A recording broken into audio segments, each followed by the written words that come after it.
So FromSoft nerfed the Blasphemous Blade with the launch of Shadow of the Erdtree, but it's still the best weapon in the game because of the brand new DLC weapons that just make it completely ridiculous all over again. Let's go.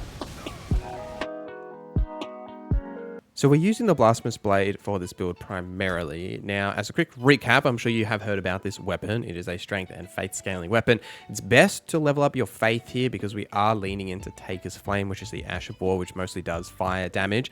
Greatswords did get a buff in patch 1.09 to improve their speed, their range, their recovery time, their guard counter speed, but the Blasphemous Blade did actually get nerfed in the patch right when the DLC went live, funnily enough. Taker's Flame, the Ash of War, which is the main reason to use this weapon, decrease the fire's poise damage and remove the fire's knocking down effect. So you won't knock down enemies, smaller enemies, when you use this anymore, and very rarely, if ever, will you actually break an enemy's poise just by using Taker's Flame.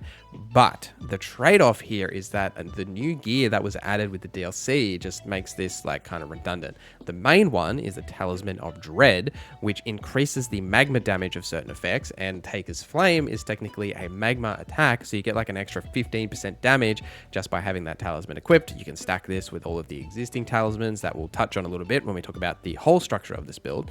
And there is a perfect, like literally perfect synergy with the blood-sucking cracked tier, which is a new cracked tier that you can put into your physique flask, which will consume your health in like a damage over time effect, but it does drastically improve the overall damage that you deal. Now, Taker's Flame is a massive ranged attack, so you can avoid a lot of melee attacks from enemies, plus you get some health back when the attack does hit. So you can alleviate the negative effects of the blood-sucking cracked tier because of this, and still get the benefits from using the damage increase you get from that. And then you've also got obviously all the amazing fire synergy stuff that we can talk about, which we'll break down a little bit as well. And let's just start talking about some of that equipment. The Rasasha's set, the armor piece, is actually fantastic for this because what this does is also increase the amount of damage that you deal. However, it does increase the amount of damage that you take. Now, this is for each piece of Rasasha's set, right? So if you're wearing all 4 pieces,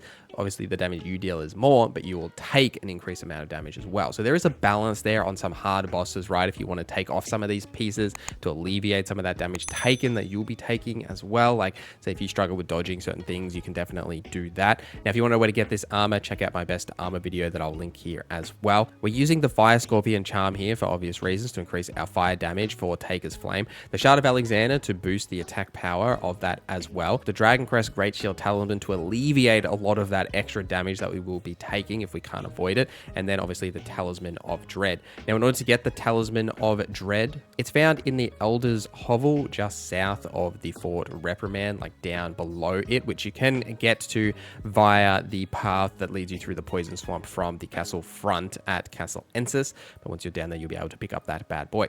Now, the blood-sucking cracked tier you actually get from the Furnace Golem that you have to wake up in the ruins of Onte. Now, in order to do that, you need a hefty furnace pot, and you essentially just like throw it into his head. That wakes him up and it allows you to get to the area behind him, but you just need to defeat that golem and you'll get the blood-sucking cracked tier.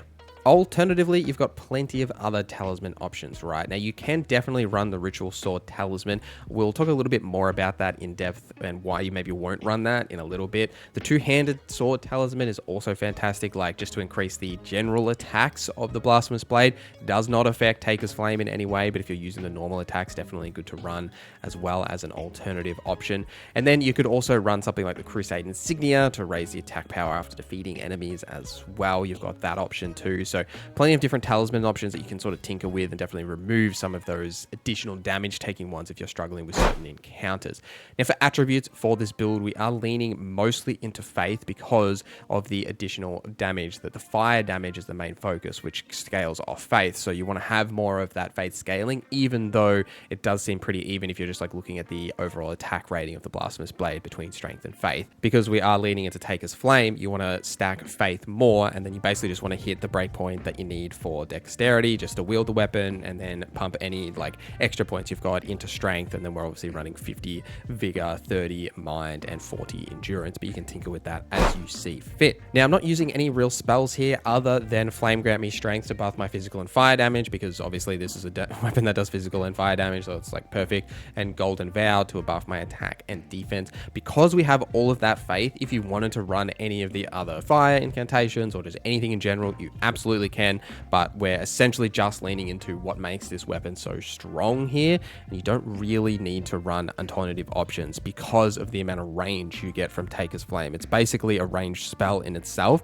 so why do something else in terms of spell usage that does less damage when you can just use Taker's Flame, which, you know, is just an absolute perfect synergy for the overall kit that we're using for this build. Now, what I touched on a little bit earlier about running some alternatives here, because of the amount of additional damage we will be taking, and also Taker's Flame does have a little bit of an additional like wind up time. It's not super fast. There is a balance to like when you trigger this attack, right? Especially in the DLC with a lot of those aggressive enemies of like trying to balance like dodging and then actually wielding this attack and like making sure it lands. So if you are struggling with say taking damage, because if you like can't avoid those attacks, you can definitely drop Rixas's set that we mentioned here, and like if just run anything else that gives you like better damage negation. You can absolutely change out the Fire Scorpion charm here as well if you wanted to lower that amount as well. Another alternative is that you can drop the blood-sucking cracked tier that consumes your health, and instead run the Ritual Sword Talisman, which when you are at max health, it increases your overall attack power. That's one of the main additions that I would make changes to if you are struggling with that, because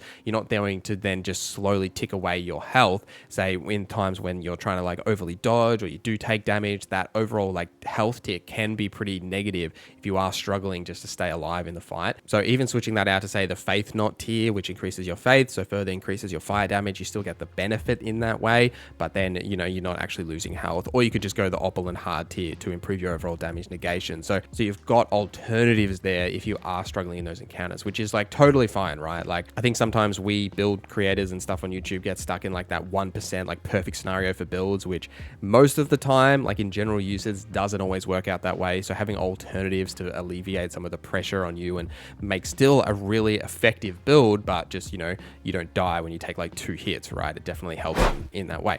Some other general tips for this build in terms of your great runes, you can run Radahn or Godric's rune. Either is fine, right? Both of them work perfectly with this build. We're obviously using before the fight Flame grant me strength and Golden Vow, and then the Flask of Wondrous Physique as you enter those combat encounters. I also really like running either the Sacrificial Axe or the Sword of Milos in your offhand, and then two-handing the Blasphemous Blade, because that will, both of those weapons will actually give you FP back when you fight and defeat enemies. Now, in general gameplay, when you're not fighting bosses, which is like, you know, most of the game, you can't necessarily rely on like running all of these buffs all of the time. And because Taker's Flame does actually use a lot of FP, you can get some of that FP back by having these equipped in your offhand. You don't even need to actually like have them out and wield them. You just two-hand the Blasphemous Blade and you'll still get that FP regen back. Or you could run something like the Blessed Dew Talisman to get some FP back passively that way as well. There is alternatives to getting some of that FP back without having to rely on your flasks in that way, but it just helps alleviate some of that pressure in those scenarios, because for the most part, right, you're not going to be fighting bosses in like a perfect scenario where, you know, you can just use your flask, like regen it there. When you're just exploring out in the world, you do need to have alternative options like that can then help you alleviate some of that pressure into your FP without having to rely on other alternatives if you do run out of flasks. But the Blasphemous Blade is still the best weapon in the game. Now, if you like this build or any of the other builds I've done on the channel or any of the other content, make sure you subscribe and like and do all that stuff. I always forget to mention that in these videos, but it does actually help more than you know. So thank you for watching this video till the end. Thank you to our members for supporting the channel. My name is NorZZa, and I hope you have a great day.